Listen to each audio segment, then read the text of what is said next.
Hello everyone, welcome to our channel Amiga Tutors and welcome to our fourth video of Python Basics. Today we are going to learn about loops. So let's start. So here is my Jupyter notebook.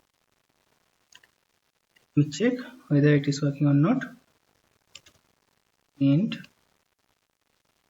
hello, enter. Yes, so it is working.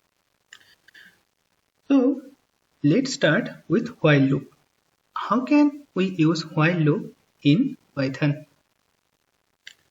Suppose I want to print 0 to 11 in this code. So I is equal to 0, enter, while I less than 12, colon, enter, print I plus is equal to 1, alt, enter. So as I told, now we are able to print 0 to 11. So let me tell how it is work.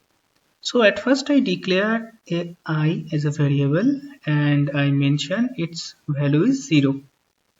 Then this is our while loop. In while loop I told this loop will run up to 12. When I is equal to 12 it will go out. So here inside of this loop I print I and this I plus is equal to 1. This means actually this is actually I is equal to I plus 1. So we can write in this way also. Both are same. So here we are able to learn while loop. Now let's talk about for loop. How to use for loop in Python. For loop, suppose I am writing this for number in, suppose I am printing 1, 2, 3, 4, 5, 6, then colon, then print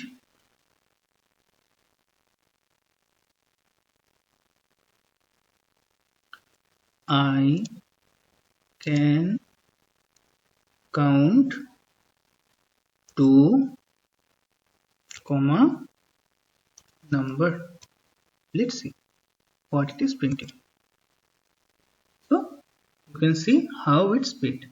So this is one kind of way to print for loop in Python. There is lots of other way using that process you can print for loop here.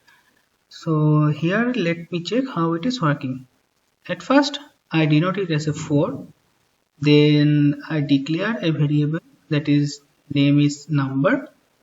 In, this is one for loop condition, and inside of in I put some number, that is 1, 2, 3, 4, 5, 6, and this is colon. After colon I print I can count to, this is one message, and the number. So this loop will learn until this find the last letter. So it start with 1, 2, 3, 4, 5, 6. So it's moved to up to 6. In this way you can learn for loop. There is other way also. Suppose I want to print 1 to 10. Then how can I print that? In that case, for suppose I am keeping one variable like I in range 1, 10, 1, colon, enter, print I. Now print. So here it comes.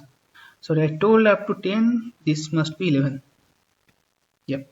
So Alt Enter 10. There is another way to use for loop. So what I did here, at first I keep one variable, its name is I, and I told this will run from, this is the initial value, that is 1, that is the end or terminating value, that is 11, and this is the increment or decrement. So this loop will run from 1 to 11 by 1. If we put here 2, this will increment by 2. Let's see how it is coming. So here it comes 1, here it comes 3, 5, 7, 9. So in this way, we can use for loop in Python. So one thing, let's try to print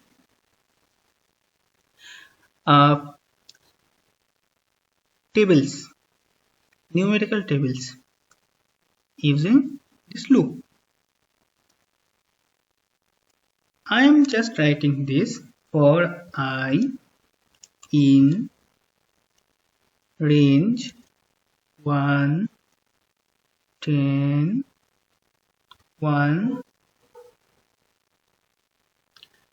and after colon then enter for j in range I 10, 1, colon, enter. And here I am telling you some another way of printing variable. First let me write. First second bracket and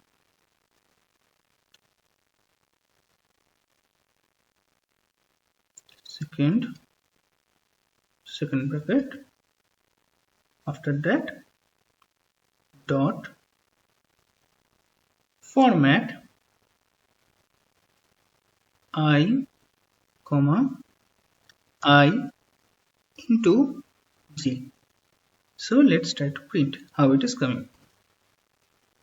So see, here I mention up to 10, so it must be 11 to print 1 to 10. Now let's run. Okay, 1 for 1 into 2 is equal to 2, 1 into 3 is equal to 3, 2 into 1 is equal to 1, 2 into 2 is equal to 4. So this is that way this will come. So let me tell you how it is working. At first what I did, I told that I want tables of 10. So that must start with 1, that will go up to 10, and inside of 1 this will multiply from 1 to 10. So here is my inner loop, here is my outer loop, and here comes the print statement. Let me tell you how it is working. So here this will print the I value. I value means the word outsider value. First colon, and colon that you can use in any kind of other word, that is up to you. But here comes the second bracket. This is important. This using second bracket, and after ending of double inverted comma, if you put dot and write format, and if you write in this serial way, then also you can print your values. So here what I did, first colon second bracket and second colon second bracket dot format. At first it will print I and then I into j, means 1 and 1 into 1, 1 into 2, 1 into 3. So this is another kind of printing statement. So in this way you can print in Python, and this is our numerical table. So this is another example of nested loop also, because we used more than one loop and loop in another loop also. So now let's try to find prime number using this loop and if else condition. Suppose let me write code first.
So my code is ready.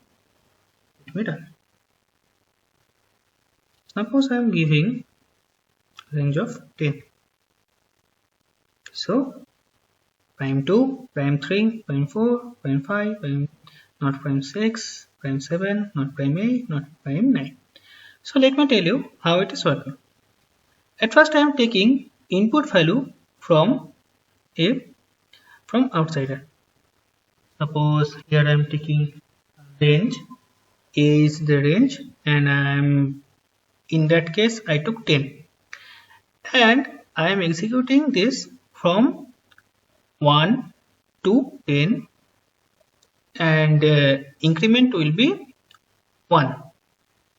Now as per the rule of prime, 2 is the prime number, so I keep if I is equal to 2, then print prime 2, or else this will go. Now here comes this, for j in range 2i1. What I did here, I execute this command from 2 to I, and increment will be 1. Why I keep use this? I use to check which number is the prime number. In this loop, this will check if suppose I is equal to 3 and j is equal to 2. If I percentage j is equal to 0, then this is not a prime, and this will print the value and this will break. Means this will come out of this for loop, and this will again go to here. Or else if j is equal to I minus 1. I minus 1, I is the maximum range, so this will go up to the first last. So if this is 4, then this will check if it is 3. Then this will print prime number. This is one kind of way of printing prime number. There is lots of other ways are there. You can use those also. So in this way you can print prime as an example. So this is the end for today. Thanks for watching. If you like our video, please click the like button, share, and please give us comment. Please subscribe. Thank you. We will meet soon. Bye bye.